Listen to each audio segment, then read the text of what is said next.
तुला काडीची अक्कल आहे का? ये आईचं ठेव बोल. नमस्कार पाटील. अरे नमस्कार. काय झालं काय? हे आजकालचे पोरं जबाबदाऱ्याच घ्यायला नको. एक तर झालंय नवसनी एकुलते एक आहे, त्याच्यात असं वागतंय. नवस पूर्ण केला होता का? अहो नाही ना. का? अहो येडोबाला नवस केला होता की पोरग पहिली पास होऊ दे, त्याला टकला करून तुझ्याकडे घेऊन येतो. हे गायबाने पहिलीला 5 वेळेस नापास झाला.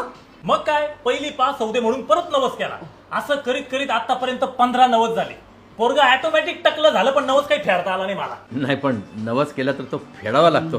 हा तुम्हाला चांगला एक्सपिरियन्स आहे, मला माहिती ना. नवरा माझा नवसाचा पाहिलाय मी.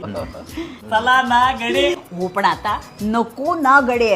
नाही हो, चला ना गडीच ठेवायला पाहिजे होतं. कसं बघताना थोडासा इंटरेस्ट येतो. शांत. आता नवरा माझा नवसाचा 2 आहे. अच्छा, म्हणजे दुसरा नवरा. नवरा तोच, नवस दुसरा. अच्छा, दुसऱ्या नवऱ्याचा दुसरा नवस. नाही, नवरा दुसरा, नवस नवसाचा दुसरा.